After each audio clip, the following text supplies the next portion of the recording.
Graça e paz, meus queridos, Deus te abençoe de uma forma poderosíssima, em nome de Yeshua. Estamos aqui novamente para mais um estudo. Hoje, quarta-feira, temos a continuação do estudo As 7 Igrejas da Ásia e também no tema qual é a igreja verdadeira, qual é a igreja ideal, qual é a igreja de Jesus Cristo na Terra. Tanta coisa que já se falou sobre isso, e estamos estudando as 7 igrejas da Ásia, e simbolicamente o que pode representar através dos tempos, períodos de tempo até os dias de hoje.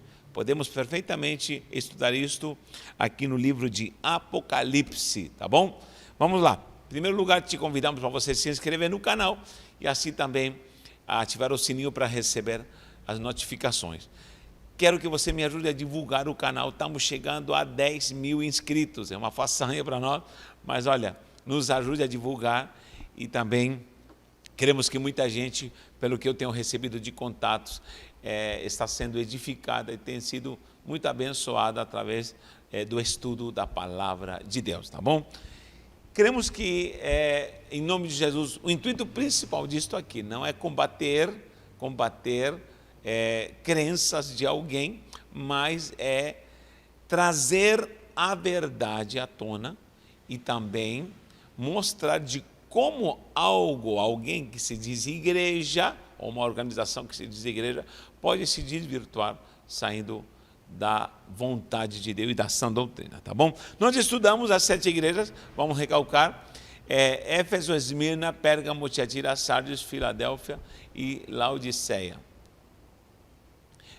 Terminando com esse período de Laodiceia, que seria os tempos atuais. Mas olha só, nós vimos que essas 7 igrejas estavam implantadas na Ásia Menor, que seria a Turquia. Naquele tempo já havia igrejas espalhadas.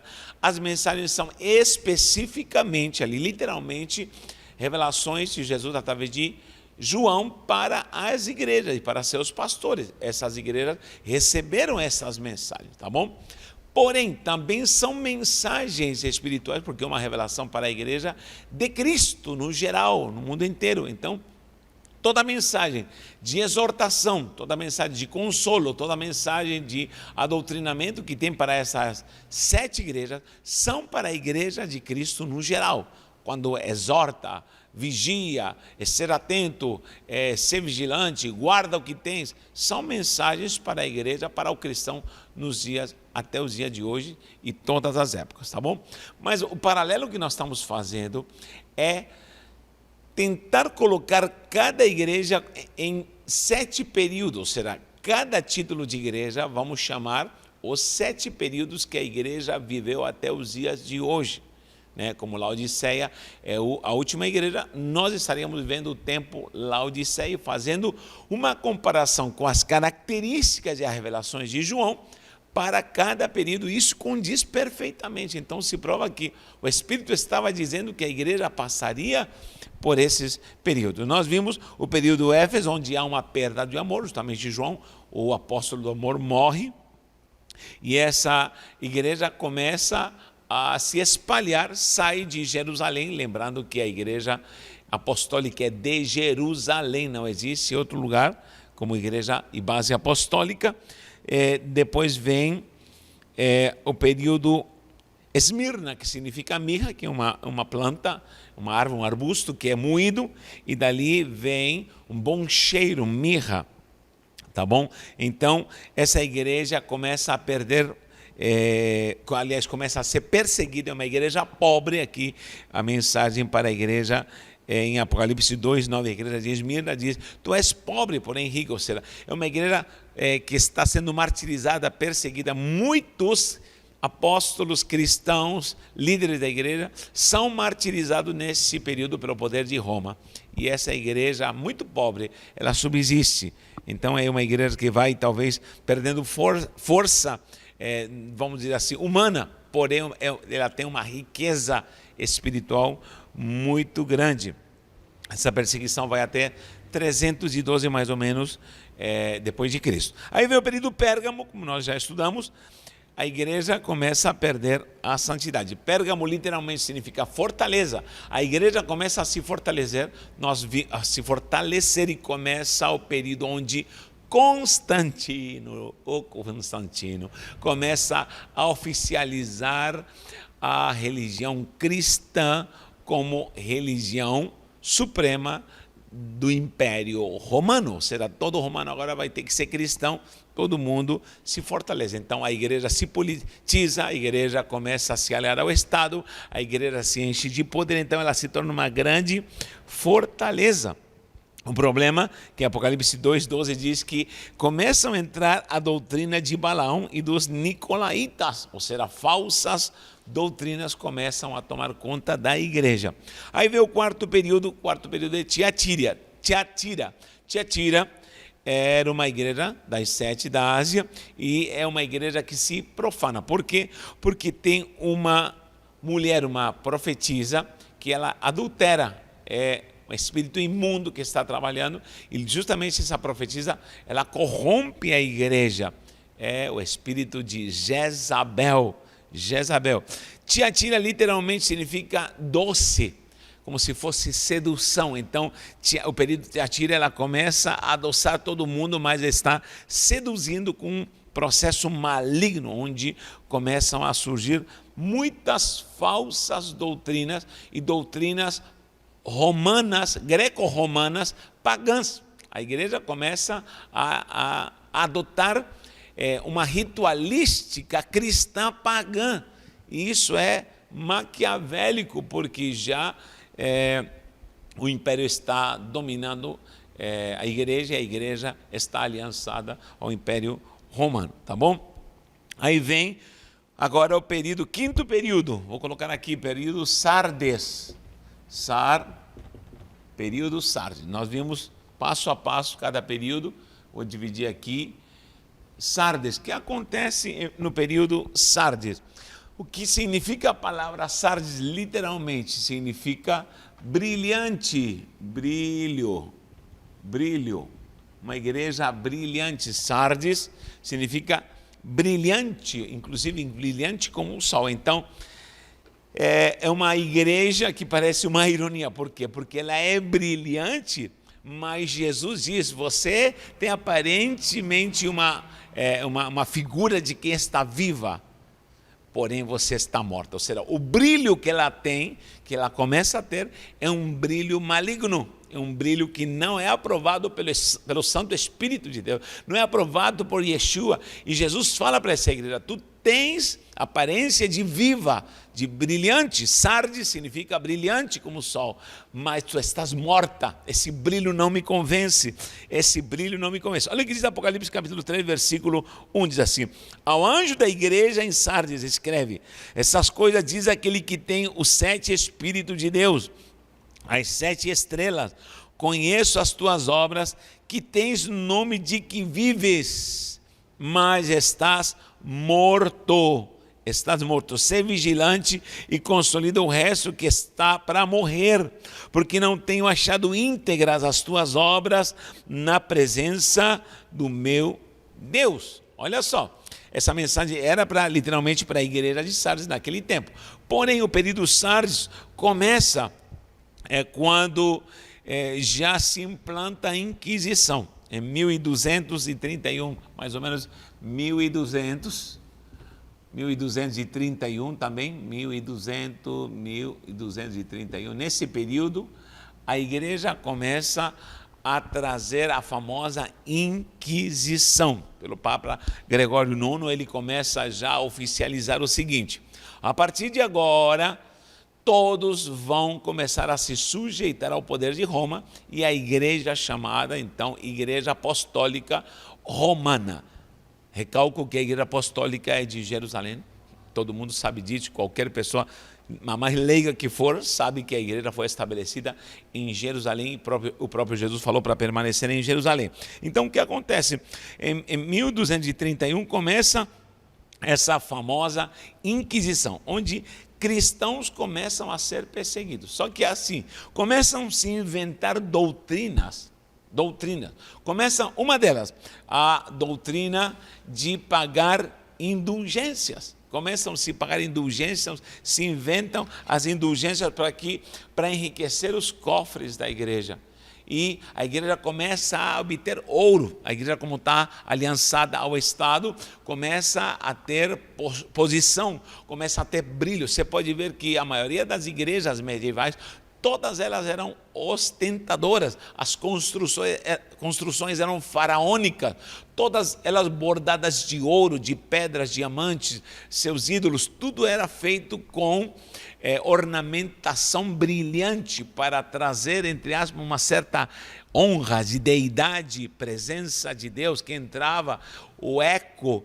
Toda a estrutura arquitetônica demonstrava que Deus estava ali presente. Ou seja, esse é o brilho de Sardes. Ela brilha muito, mas Deus fala assim: você está morta, minha filha, você está morta. Então, o período Sardes é um período muito crítico, porque é aparência, somente aparência, mas está morta espiritualmente. Está morta espiritualmente.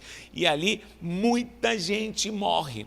Nesse período, presta atenção, é quando mais a igreja persegue pessoas que se opõem a esses costumes pagãos, porque há um remanescente santo. Eu digo, sempre houve um remanescente santo. E aqui no capítulo 3, versículo 4 diz assim: tens contudo em Sardes umas poucas pessoas que não contaminaram as suas vestiduras e andarão de branco junto comigo, pois são dignas.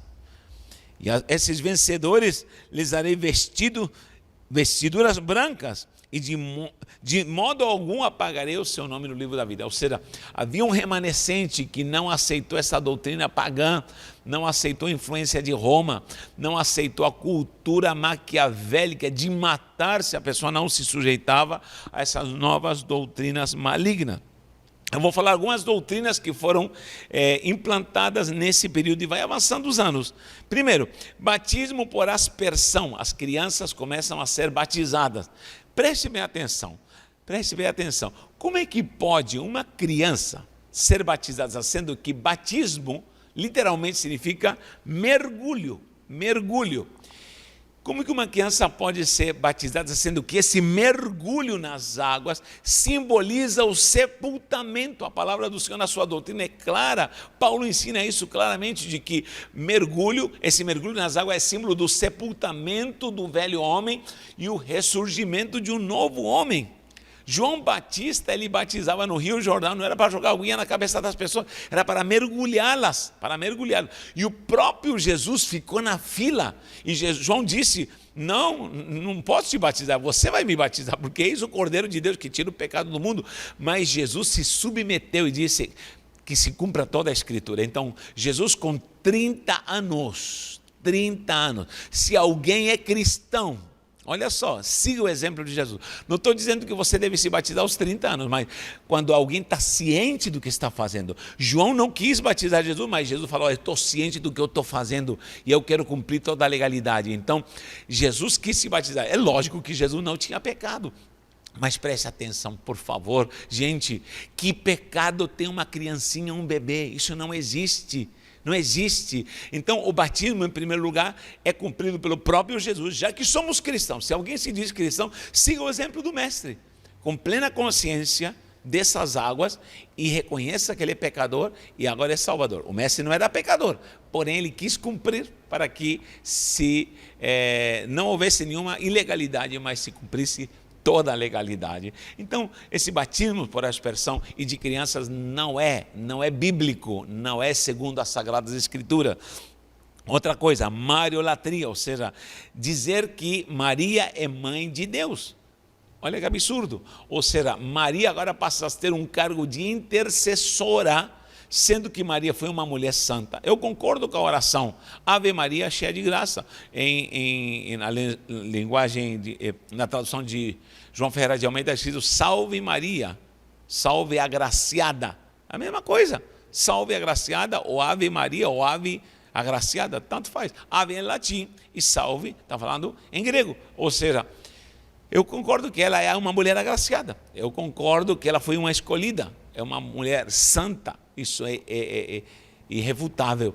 Porém, colocá-la como mediadora não há nenhum escrito não há nenhum escrito considerado canonizado, sagrado, tanto judaico, tanto dos primórdios dos patriarcas da igreja, nem na Bíblia Sagrada, nem nos apócrifos, que apresente uma doutrina de que Maria é intercessora.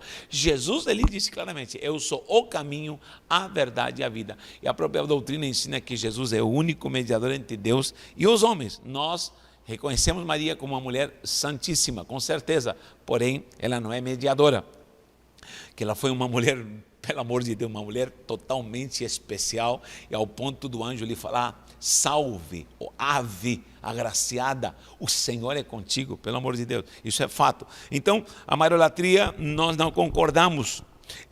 Também a instituição do latim como língua oficial e a proibição das Sagradas Escrituras. Somente com o latim vai se ler a leitura na missa ou no culto. A liturgia somente era feita em latim, e a proibição para os leigos da Bíblia, logicamente, para não saberem a verdade. A perseguição à morte e a hereges começa a avançar, aí se implanta também o papado, ou seja, já se tira o apostolado. É por isso que muita igreja, inclusive evangélica, protestante, detesta o apostolado, porque isso é raiz de Roma, onde Roma proibiu chamarem os líderes de apóstolos e os instituíram de papas. Assim os pastores passam a ser chamados de padres. E esses dois títulos, papas e padres, não estão nas Sagradas Escrituras. O purgatório também é outra doutrina que nós não aceitamos, porque é inventada, não há nenhum tipo de informação doutrinal em qualquer livro, até apócrifo, que ensine algo do purgatório.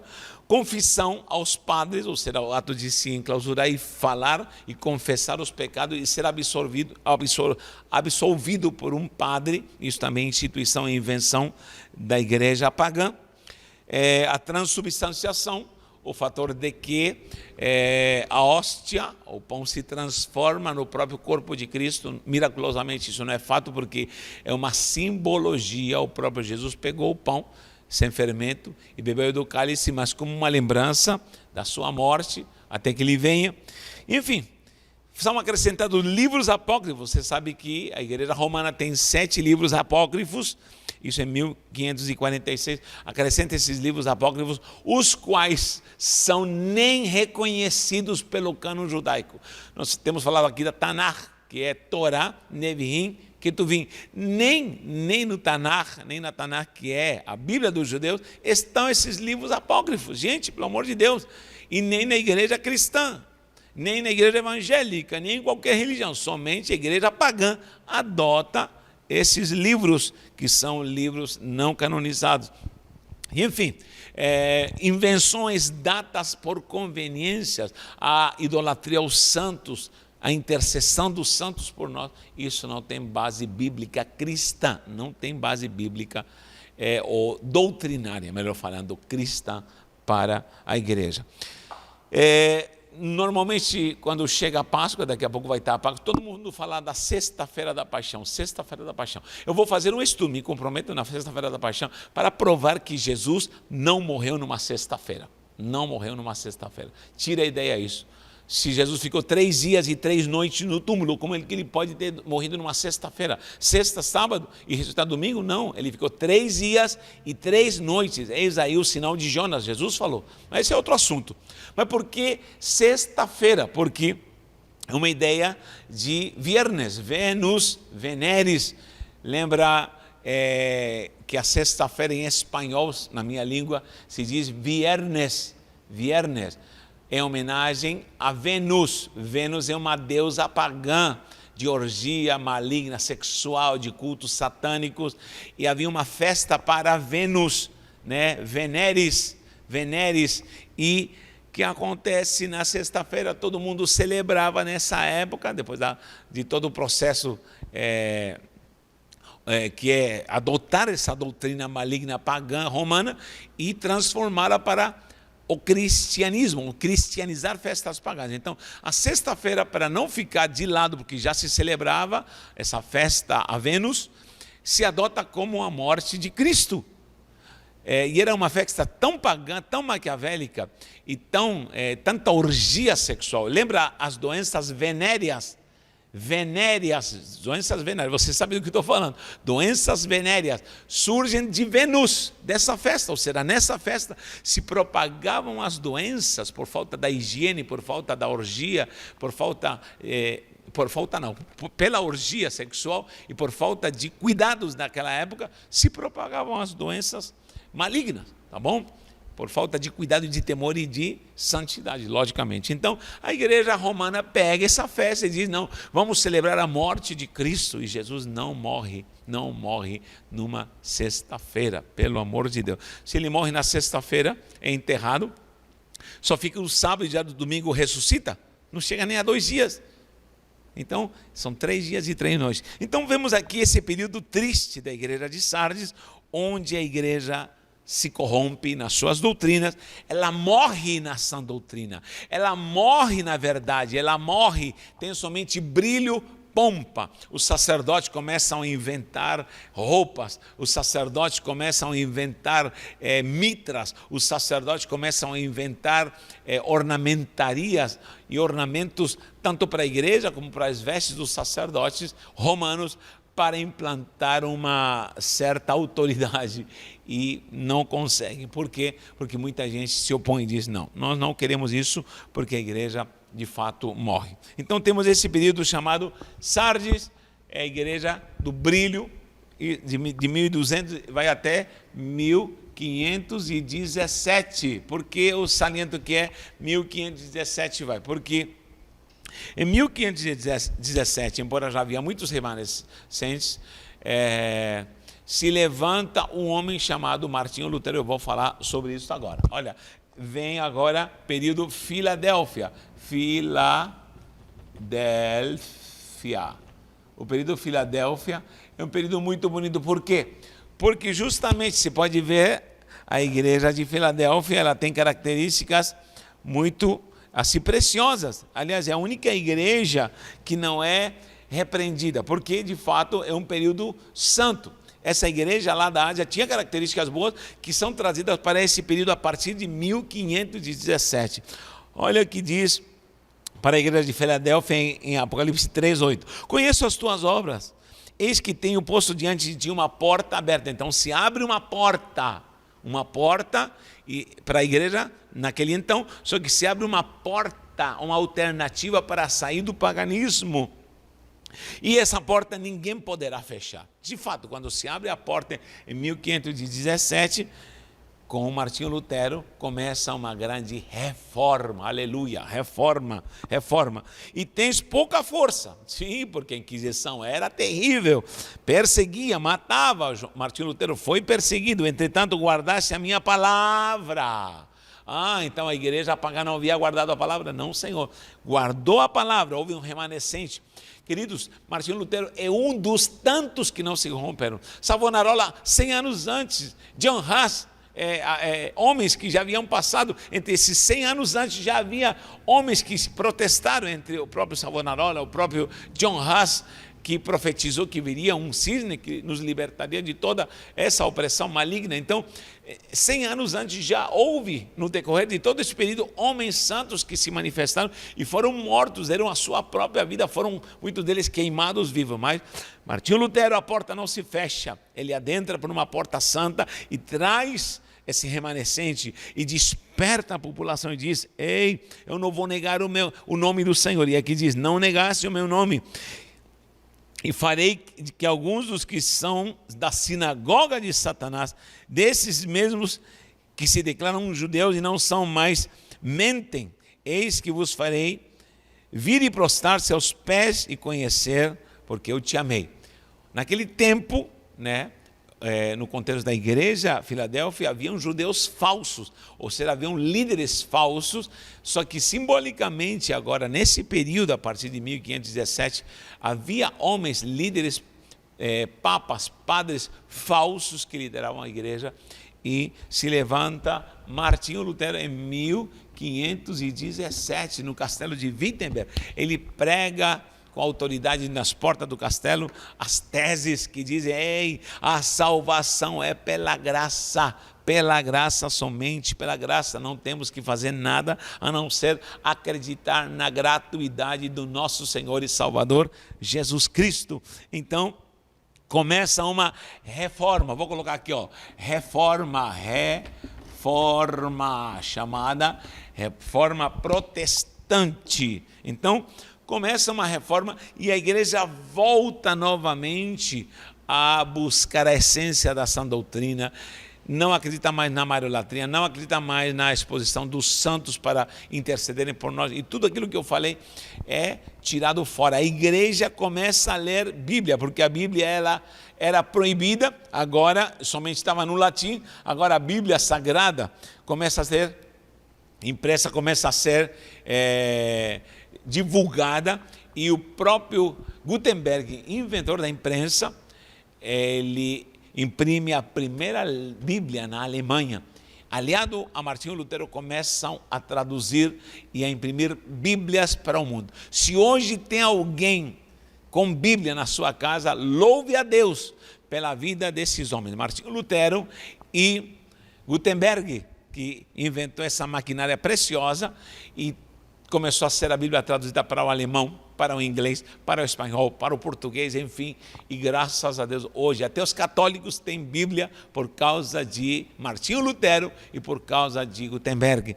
Então louvamos a Deus por isso, porque isso foi uma grande libertação. Você pode ver, desde o ano 300, 400 até 1500, 1600, a perseguição da Inquisição é tão grande que em um período tão longo, de quase 2000 anos, não há progressão nenhuma. É chamada até pela ciência, pela história, de período negro, período obscuro, abstrato, um período de trevas, onde é proibido a ciência, onde é proibido trazer novos paradigmas, onde é proibido estudar. Isso que essa maldita, desculpe, não tem outra palavra, essa maldita ideologia romana dentro da igreja associada fez com que matasse até o intelecto de muita gente e os perseguiu, os matou. Você sabe a história de Galileu Galilei? Que ele, quando começou a trazer a ideia de que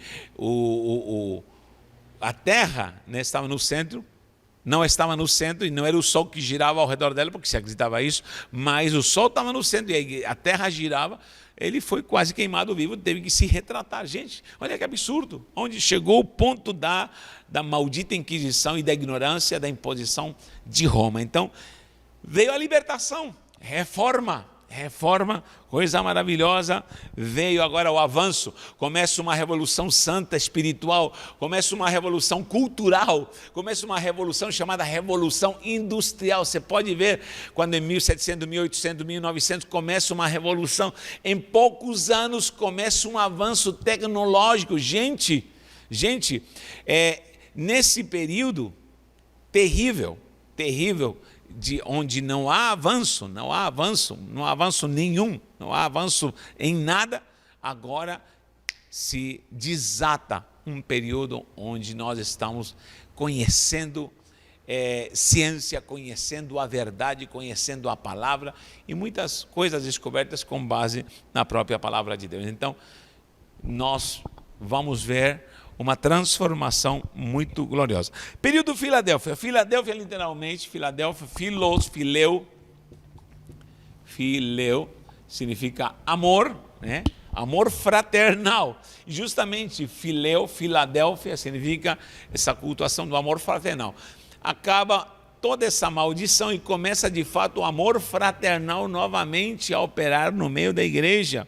A igreja começa a buscar a sã doutrina e a igreja começa a buscar avivamento sobrenatural. Esse amor fraterno começa a se estruturar dentro da igreja e se abre essa porta gloriosa e começam os grandes avivamentos. Avivamento de 1500 foi um grande avivamento da Reforma, 1600, 1700, famoso John Wesley, tomado ali na Inglaterra, onde ele é um grande avivalista usado por Deus. Jonathan Edwards, 1730 a 1758, mais ou menos.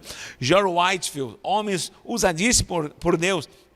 Charles Finney, já entrando em 1800, Charles Spurgeon, 1834 a 1892, Moody, meu Deus, quem não ouviu falar do pregador Moody, 1837, 1899, ali nas ruas de Chicago, tomados pelo poder do Espírito Santo. Então, o período Filadélfia, ele vai até os últimos grandes avivalistas que nós tivemos. William Seymour já entra em 1900, William Seymour. Então, essa reforma gloriosa, é o período Filadélfia, vai até 1900, 1910, 1920, ainda temos vestígios de um grande avivamento, o avivamento da Rua Azusa, o avivamento com a chegada de Gunnar Wingren e Daniel Berg aqui no Brasil, e começa um avivamento glorioso dentro das igrejas, que oriundo, né, desse avivamento que começa já com a reforma e dos avivamentos na Europa. Gente do céu, nesse período onde mais se enviam missionários para a Índia, para a África, David Livingstone para a África, temos Carey que vai para a Índia, né, William Carey que vai para a Índia, e tantos homens que se entregaram sua vida para o serviço da obra do Senhor. Então, esse amor da Filadélfia se manifesta e a porta se abre para a glória do Senhor, tá bom? Até onde vai essa reforma? Posso dizer até 1920. Em 1930, 1940, nós ainda encontramos vestígios desse avivamento. 1950, temos aqui influência de Aimee McPherson, vindo esse avivamento dos Estados Unidos, igrejas pentecostais que são fundadas aqui no Brasil, enfim. Só que aí surge um problema. A igreja é estabelecida com amor, com glória, com o período Filadélfia, com o período de santidade, de glória, uma igreja simples, uma igreja linda, maravilhosa, uma igreja abençoadíssima e muito amante da obra missionária e de fazer o correto diante do Senhor. Só que já nos anos 70, 80 começa um movimento estranho na igreja. A igreja chamada protestante começa a se mundanalizar. Esse é o grande problema que nós vamos ver na última aula sobre a igreja, e começa aí o período Filadélfia, que é o período que nós estamos vivendo hoje. Então, Laodiceia, perdão, eu falei? Filadélfia, Laodiceia. Então, o último período é Laodiceia. A Aline está me assistindo aqui. Então, esse período de Filadélfia termina e vai começar Laodiceia. Olha que interessante. Então, não cante vitória só por ser protestante. Não cante vitória, porque a igreja protestante também se desvirtua em muitas áreas. E nós vamos ver isso na sexta-feira, tá bom? Deus te abençoe, que você possa crescer nessa graça. Temos aí uma sequência de períodos, ao redor desses 2000 anos, como eu falei, e há um desatar a partir da reforma com Martinho Lutero, e graças a Deus até hoje temos liberdade para louvar, cultuar e viver a sã doutrina, tá bom? Te aguardo sexta-feira, estaremos juntos aprendendo e fechando, e vou falar alguma coisa sobre quem é de fato a igreja verdadeira. Será que existe uma placa, uma denominação certa, correta?